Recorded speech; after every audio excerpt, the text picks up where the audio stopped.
किसान भाइयों बहनों नमस्कार। आप देख रहे हैं दूरदर्शन किसान कार्यक्रम गांव किसान में आप सभी का स्वागत है। मैं हूं आपके साथ ज्योत्सना टंडन। गांव किसान एक ऐसा कार्यक्रम है जिसमें हम आपको खेती किसानी और पशुपालन के संबंध में जानकारियां देते हैं, साथ ही आपकी मुलाकात करवाते हैं एक ऐसे कामयाब किसान से जो कि आज दूसरे किसानों के लिए मिसाल बन चुके हैं। तो फिर आइए अपने आज के गाँव किसान कार्यक्रम की शुरुआत करते हैं।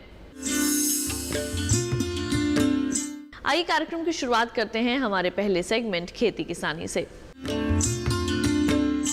किसान भाइयों बहनों, जैसे कि हम सभी जानते हैं कि हाल ही में आत्मनिर्भर भारत अभियान की शुरुआत की गई प्रधानमंत्री श्री नरेंद्र मोदी जी द्वारा, जिसके अंतर्गत किसानों को किस तरह से आत्मनिर्भर बनाया जाए, इसके लिए कई तरह की योजनाएं भी लागू की गई हैं। तो किस तरह से आप इन योजनाओं का लाभ ले सकते हैं, आइए जानते हैं डॉक्टर एस.के. मल्होत्रा से। आत्मनिर्भर भारत अभियान से जैसे नाम से ही बिल्कुल क्लियर है कि हम आत्मनिर्भर कैसे हों, तो आत्मनिर्भर कृषि का भी होना आवश्यक है। वैसे तो हम लोग सेल्फ सफिशिएंट है, बहुत सारी खाद्यान्न फसलों की बात कहोगे तो चाहे आप गेहूं की बात करिए, चाहे चावल की बात करें, चाहे मक्का की बात करें या आप दलहनी फसलों की बात करें, तो हम इन सब के मामले में अगर आप देखेंगे तो जितना हमारे यहाँ उत्पादन होता है वो हमारे लिए जो पूरी हमारी आपूर्ति करता है, जितनी भी मांग है हमारी। तो चाहे आप देखेंगे कि अब जैसे अभी का अगर आंकड़ा उठाकर देखें 295 मिलियन टन का जो हमारे खाद्यान्न का उत्पादन हुआ है और जो हमारी मांग से अधिक है एक तरह से।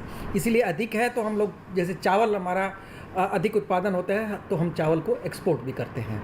तो आत्मनिर्भरता की जहाँ ज़रूरत पड़ती है तो खेती में बहुत सारे ऐसे विषय हैं जहाँ पर आत्मनिर्भरता की ज़रूरत है। जैसे कि तिलहनी फसलें, आप देखोगे कि हम खाद्य तेल जो है करीब 70,000 करोड़ के खाद्य तेल जो है हम दूसरे देशों से मंगाना पड़ता है, क्योंकि हमारे यहाँ कमी है। और जो खाद्य तेल है वो जो है इसका उत्पादन जो है आप देखेंगे कि वो कम है। तो उसका उत्पादन हमें कैसे बढ़ाना है जिससे कि हमारी जो पूर्ति है वो हो सके और हम अपना ही उत्पादन स्वयं करें। तो इसके लिए एक national mission for edible oil शुरू किया है, नया मिशन जिसकी शुरुआत हो गई है। और इस मिशन के तहत जो है हम अपना उत्पादन बढ़ाएंगे। जैसे कि 25 मिलियन टन हमारे खाद्य तेलों की ज़रूरत पड़ती है, 14 मिलियन टन हम 14.5 के लगभग बाहर से मंगाते हैं, बाकी 10.5 के आसपास जो है उत्पादन हमारा खुद होता है। तो हम अपना उत्पादन ज़्यादा बढ़ाएं, इसके लिए जितने भी हमारे प्राइमरी सोर्स हैं उसको बढ़ावा दिया जा रहा है, जिसमें आप देखेंगे कि जो मुख्य रूप से जो है 3 मुख्य फसलें, वैसे तो 7 फसलें हैं, 7 में से 3 मुख्य हैं जिनका जो है उत्पादन अधिक क्षेत्र में होता है। जैसे कि सरसों है, इसके बाद सोयाबीन है और मूंगफली है। ये 3 फसलों का जो क्षेत्र है अधिक है। बाकी फिर कुछ और भी फसलें हैं तिलहनी वाली जिनको भी बढ़ावा दिया जा रहा है, जिसमें आप देखेंगे सनफ्लावर आता है, सैफ्लावर आता है, साथ साथ में जो नाइजर की खेती है और लिनसीड है। तो ये सब फसलें कुछ हैं जिनकी खेती जो की जाती है। तो हम आत्मनिर्भरता की तरफ कदम उठाने के लिए ये मिशन चलाया है। इसके अलावा कुछ ऐसे फल हैं जो दूसरे देशों से आते हैं। जैसे आप देखेंगे कि सेब का भी एग्जाम्पल है। करीब हम 20 से 22 लाख टन जो है हम उत्पादन करते हैं। करीब 2 लाख टन हमें दूसरे देशों से मंगाना पड़ता है, लेकिन वो इलिट क्लास वैरायटीज़ हैं उनको मंगा रहे हैं। तो उस वैरायटीज़ का जो है अब उत्पादन देश में शुरू हो गया है और इस पर जो है एक कार्यक्रम भी अब और भी चल रहा है कि इस तरह की बहुत सारी और भी इस प्रकार के फल हैं जिनकी मांग है। जैसे ड्रैगन फ्रूट है, इसके अलावा जैसे मोटा अंगूर है और इसके अलावा जो कीवी का है। तो इस तरह के जो कुछ फल हैं उनको जो है हम अपना उत्पादन क्षमता जो है अपनी बढ़ाना चाहते हैं, इसलिए नेशनल हॉर्टिकल्चर मिशन के तहत उसको बढ़ावा दिया जा रहा है। और इन सभी किस्मों का जो प्लांटिंग मटेरियल है, जो पौध सामग्री है, वो भी जो है उपलब्ध कराई जा रही है। तो ये एक आत्मनिर्भरता की तरफ एक कदम है। और इसी तरह से जैसे कि हम पल्सेस की बात है, पहले एक टाइम था जब हम पल्सेस बाहर से मंगाना पड़ता था, अब हमारा उत्पादन बढ़ गया। तो वो उत्पादन बढ़ा तो हमारे किसानों को योगदान जाता है, हमारे वैज्ञानिकों को योगदान जाता है और हमारे मैं ये कहूँगा कि जितनी हमारी देश की स्कीम है नेशनल फूड सिक्योरिटी मिशन, उसको भी उसके तरफ से भी योगदान ये है कि उसका फ़ायदा राज्य सरकारों ने उठाया और उसके माध्यम से जो है उत्पादन बढ़ा और आज हम पल्सेस के क्षेत्र में आत्मनिर्भर हैं। तो अब जो है आत्मनिर्भरता की बात आती है तो हम उसको बहुत सारे ऐसे और भी हम देखेंगे कि कृषि से रिलेटेड उत्पाद है जिनको बना करके दूसरे देशों में बेचा जा सकता है। जैसे मिलेट्स है, मिलेट्स हमारे यहाँ की स्ट्रेंथ है, जो जिनको हम मुख्य रूप से कई बार मोटे अनाज भी बोल देते हैं, लेकिन मिलेट्स में आप देखेंगे ज्वार, बाजरा और रागी, ये इस तरह के 3 जो है मोटे अनाज हैं, इनका उत्पादन करके और उसके वैल्यू एडिशन करके जो है उनको हम लोग बाहर भेज सकते हैं, एक्सपोर्ट कर सकते हैं, जिससे कि किसानों की आमदनी में भी इजाफा होगा। तो आत्मनिर्भरता की तरफ जो ये कदम है, इन सब चीज़ों पर जो है जोर दिया जा रहा है और भारत सरकार की बहुत सारी चलाई गई जितने भी कार्यक्रम हैं वो अपने आप में जो है लाभप्रद है और किसान उनका जो है प्रयोग कर रहे हैं और उनका पूरा फ़ायदा उठा रहे हैं। जो ये अभी पैंडेमिक सिचुएशन आप देख रहे थे और इसमें जो कोरोना काल कहा जाता है इसको, तो जिसमें वायरस का प्रकोप हुआ है, जब ये 23 मार्च को लॉकडाउन की स्थिति जब डिक्लेयर हुई थी तो तब से लेकर के अब तक कृषि कहीं भी नहीं रुकी है। कृषि का कार्य निरंतर रूप से चलता रहा है, क्योंकि कृषि एक ऐसा क्षेत्र है जो हमारे देश की खाद्य सुरक्षा को, पोषण सुरक्षा को सुनिश्चित करता है।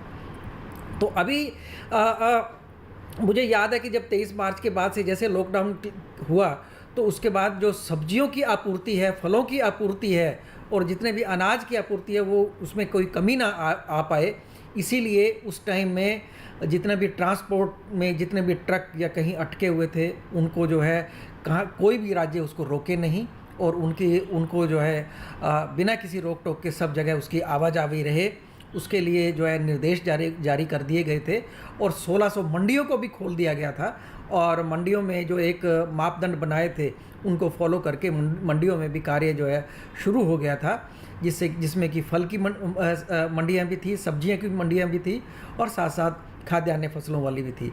तो एक तो पहला काम उस टाइम में ये किया गया था। बाकी जो है उसके ऊपर एक एडवाइजरी जारी कर दी गई थी तुरंत, जिससे कि किसान उस एडवाइजरी को फॉलो करके अपनी खेती का जितना भी कार्य है वो रुके नहीं।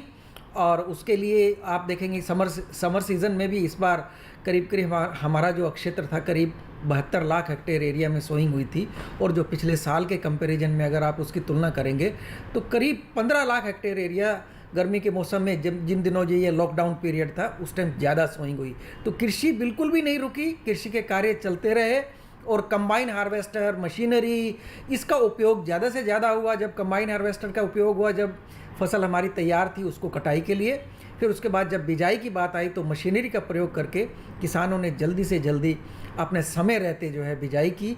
यही वजह है कि हमारा जो क्षेत्र है वो बढ़ करके अभी जो मैं बता रहा था कि अभी जो बिजाई अगर अभी के आंकड़े देखेंगे तो 8,800 जो हेक्टेयर क्षेत्र है उसमें करीब सोइंग हो चुकी है और करीब मैं ये कहूँगा कि ये जो बिजाई है ये पिछले साल की तुलना में 100 लाख हेक्टेयर एरिया अधिक है और ये हमारी खाद्य सुरक्षा को भी सुनिश्चित करेगा और न्यूट्रिशनल सिक्योरिटी को भी एड्रेस करेगा और किसानों की आमदनी भी इससे बढ़ी है और निरंतर रूप से जो जितना भी खाद्यान्न है वो सबको उपलब्ध होता रहेगा।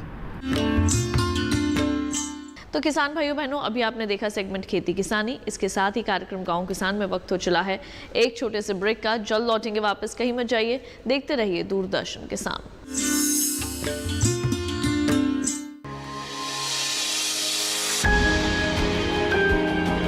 सहेजे कण कण को,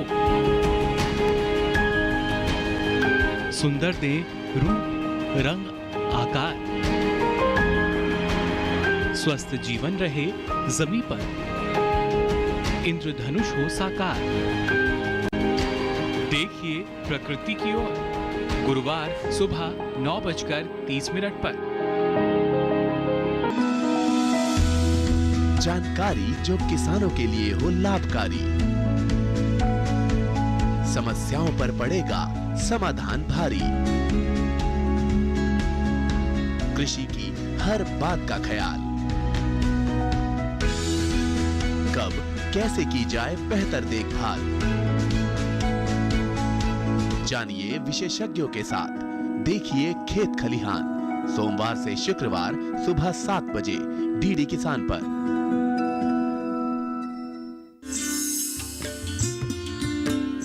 ब्रेक के बाद एक बार फिर आप सभी का स्वागत है कार्यक्रम गांव किसान में। आइए कार्यक्रम में बढ़ते हैं आगे और अब देखते हैं सेगमेंट हमारा पशुधन।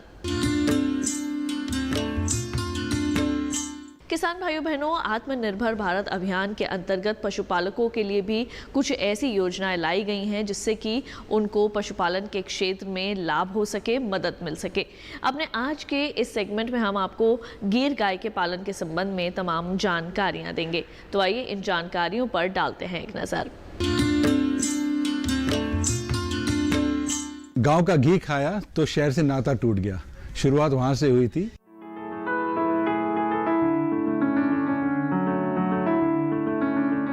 पेशे से इंजीनियर नोएडा के निवासी संजय भल्ला ने शौक से पशुपालन को अपनाया।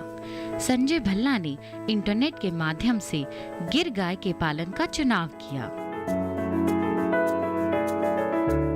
2012 में एक सोशल वर्क शुरू किया कि कुछ करें गांव में जाके, तो वहाँ घी का एक्सपीरियंस लिया, देसी गाय का घी का, और उससे जो चेंजेस आए बॉडी के अंदर, उससे महसूस हुआ कि गाय में क्या है, उसके घी में क्या है। उसके पहले हम गाय भैंस कुछ नहीं जानते थे, HF देसी कुछ आइडिया नहीं था।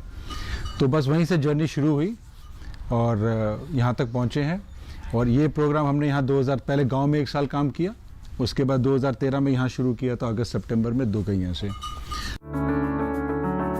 संजय भल्ला गिर गाय के आहार का भी खास ध्यान रखते हैं। पशुपालन के अंदर पशु आहार सबसे ज़रूरी है। उसके अंदर 3 चीज़ें होती हैं, ड्राई स्ट्रॉ जैसे भूसी हो गया, फिर आपका राशन हो गया और हरा हो गया। तो ये हमारा राशन का है। राशन के अंदर हम लोग इसके अंदर प्रति पशु को 2.5 किलो के अंदाज से देते हैं। उसके अंदर आपकी बिनोला की खल है, चूरी है, सरसों की खल है, चोकर है, कई पशुओं को बादाम की खल भी दी जाती है। बाय एंड लार्ज 2 से 2.5 किलो प्रति पशु को मिलता है। उसके अलावा आहार के अंदर हम लोग इनको गुड़, हल्दी, तिल का तेल या सरसों का तेल, ये सब चीज़ें खिलाते रहते हैं।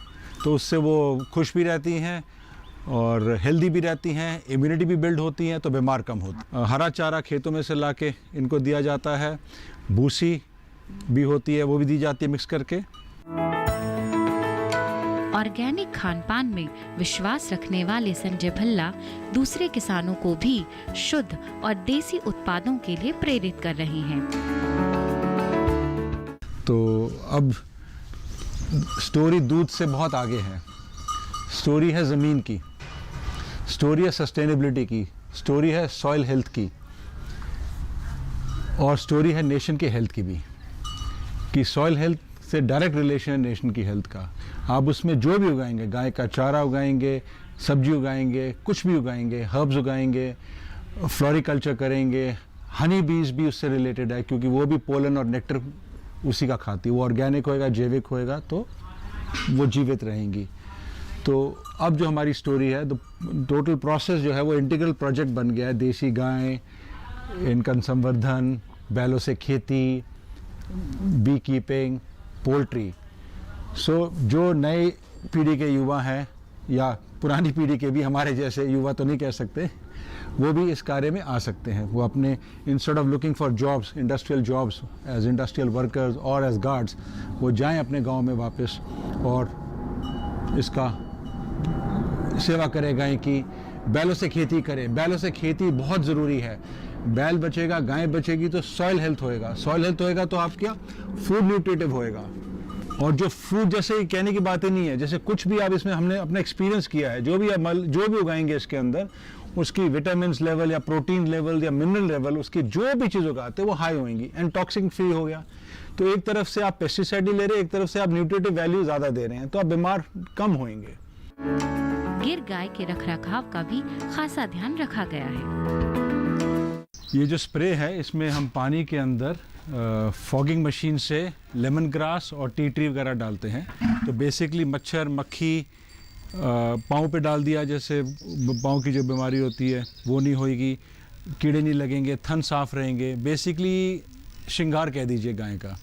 तो जैसे हम लोग भी क्रीम लगाते हैं, कुछ एंटीसेप्टिक लगाते हैं, तो ये प्रिवेंटिव मेजर्स हैं गाय के लिए। अब ये करेंगे तो आपको अलग ट्रीटमेंट्स की जब ज़रूरत नहीं पड़ेगी, गाय बीमार होने की संभावना कम रहेगी। तो छोटी छोटी चीज़ अगर आप रेगुलर बेसिस पे करते रहें, ये नहीं कि डेली सब पे करना है, 10 गाय 15 गाय पे एक एक्टिविटी कर ली, फिर एक दिन छोड़ के कर ली, ऐसे आप करते रहें।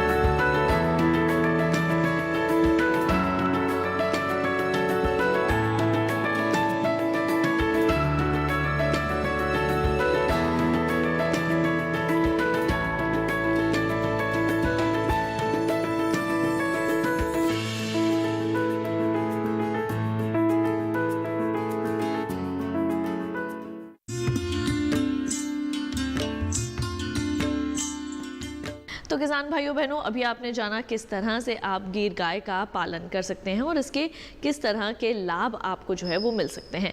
आइए कार्यक्रम में बढ़ते हैं आगे। जैसा कि हम सभी को ये ज्ञात है कि इस वक्त देश के कई राज्यों के अंदर बरसात हो रही है और बरसात के इस मौसम में किस तरह से आपने अपने पशुओं का रखरखाव करना है, आइए जानते हैं इस माह के पशुपालक कैलेंडर में।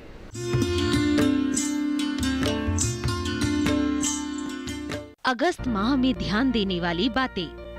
बरसात के मौसम में पशु घरों को सूखा रखें। पशु घरों को मक्खी रहित करने के लिए नीलगिरी या नींबू घास के तेल का छिड़काव करते रहें।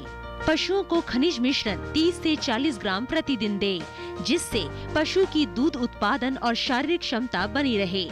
पशुओं को बाह्य परजीवी से बचाने के लिए पशु चिकित्सक से परामर्श अवश्य दिलवाएं। पशुशाला में फर्श और दीवार आदि साफ रखें। तुलसी या नींबू घास का गुलदस्ता भी पशुशाला को स्वच्छ बनाए रखने में मददगार होता है। पशुशाला को कीटाणु रहित करने के लिए नीम तेल आधारित कीटनाशक का प्रयोग करें। पशुओं को अत्यधिक तापक्रम एवं धूप से बचाने का उपाय करें।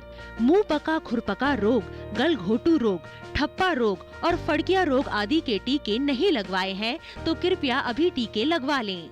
भेड़ बकरियों में पीपीआर, भेड़ चेचक व फड़किया रोग होने की संभावना रहती है, इसलिए इन रोगों से बचाव के लिए टीके अवश्य लगवाएं। मुंह पका खुरपका रोग से ग्रस्त पशुओं को अलग स्थान अथवा बाड़े में बांधें, ताकि संक्रमण स्वस्थ पशुओं में नहीं हो। रोगग्रस्त पशुओं के मुंह, खुर व थनों के छालों को लाल दवा का 1% घोल बनाकर धोएं। गलघोटू व ठप्पा रोग के लक्षण दिखते ही तुरंत पशु चिकित्सक से संपर्क करें।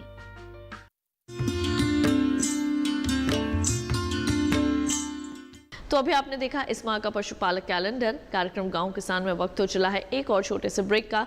जल्द लौटेंगे वापस लेकर कामयाब किसान की दास्तां। आप देखते रहिए दूरदर्शन किसान।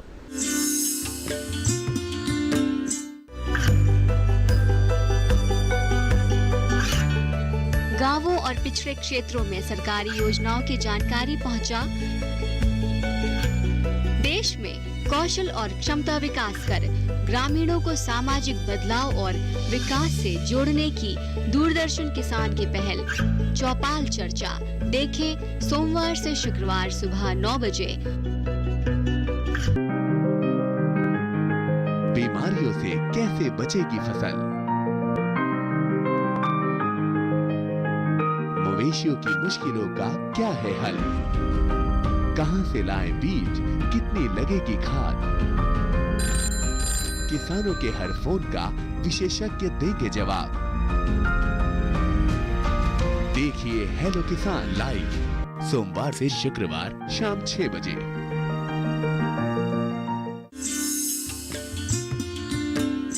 ब्रेक के बाद एक बार फिर आप सभी का स्वागत है कार्यक्रम गांव किसान में। आइए कार्यक्रम में बढ़ते हैं आगे और अब देखते हैं सेगमेंट कामयाब किसान। जैसे कि हम सभी जानते हैं कि हमारे बीच कई किसान भाई बहन ऐसे हैं जो कि आज के समय में आत्मनिर्भर हैं, जिन्होंने खेती किसानी या फिर क्षेत्रों पशुपालन का उसमें अपना नाम कमाया है और आज दूसरे किसानों के लिए भी मिसाल बने हैं। तो आइए आज आपकी मुलाकात करवाते हैं एक ऐसे ही सफल किसान से। का उद्योग नगरी है अनुगुल। 1 अप्रैल 1993 को ढेंकानाल जिले से अलग होकर अनुगुल जिला का रचना हुआ था। राष्ट्रायत्त नवरत्न उद्योग नाल्को, एनटीपीसी, एमसीएल जैसे उद्योग अनुगुल को समृद्ध बनाया है। खनिज संपदा से भरा रहने तथा तरह तरह के राष्ट्रायत्त उद्योग के बावजूद यहाँ 70% से ज्यादा लोग कृषि के ऊपर निर्भर करते हैं।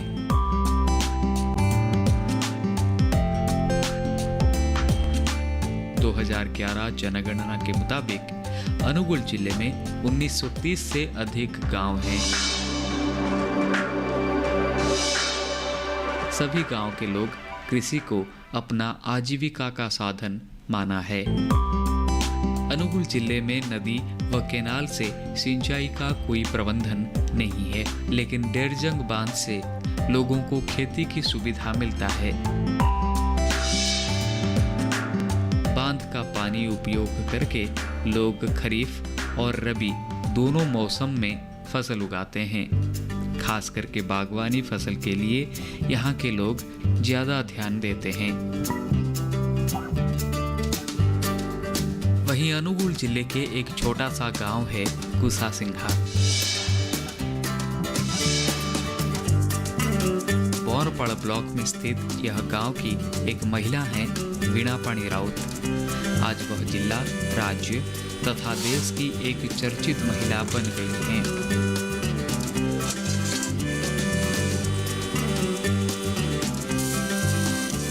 अपना काम और लगन से वह सफलता की ऊंचाई छू रही हैं। एक साधारण नारी से असाधारण महिला बन गई हैं।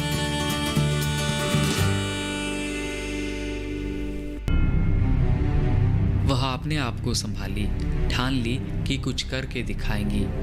ज्यादा शिक्षित ना होते हुए भी अपनी लगन और कड़ी मेहनत से वह आगे बढ़ने लगी। मैंने अपनी कमर कस ली और खुद कमाने की ठान ली। मुझे अपने पैरों पे खड़ा होना है, खुद कुछ करना है, पैसे कमाने हैं। इसीलिए मैं सीधे कृषि विज्ञान केंद्र गई थी। फिर वहाँ जो पशु चिकित्सक और बड़े कृषि अधिकारी थे, उनसे मदद ली। उनके अलावा जिन लोगों को पशुपालन के बारे में ज्यादा अनुभव थी, उनसे भी थोड़ा बहुत जानकारी मिली। बुझिला पर हेडु धीरे धीरे ज्ञान मोर बढ़िला। घर का सभी कामकाज खत्म करने के बाद वह और कुछ करने की सोच रही थी। कहा जाता है जहाँ चाह है वहीं राह है। वह खेत की ओर बढ़ी। आसपास की हरा भरा खेत को देखकर मन में सपने सजाने लगी। अपनी पुरखों की 9 एकड़ जमीन था। कहा जाता है खेती से ज्यादा लोगों को रोजगार और आमदनी का साधन मिलता है। उसी को ध्यान में रखते हुए वह अपनी जमीन में काम शुरू कर दिया। वहीं से वो सफलता की कहानी लिखने लगी। तो किसान भाइयों बहनों, अभी आपने देखी सफल किसान की सफलता की कहानी। इसके साथ ही हम उम्मीद करेंगे कि हमारे आज के कार्यक्रम में दी गई जानकारियां आप सभी के ज़रूर काम आएंगी। तो हमारे आज के गांव किसान कार्यक्रम के इस अंक में बस इतना ही। अगली बार फिर आप सभी से होगी मुलाकात। तब तक के लिए मुझे दीजिए इजाज़त। आप देखते रहिए दूरदर्शन किसान। नमस्कार।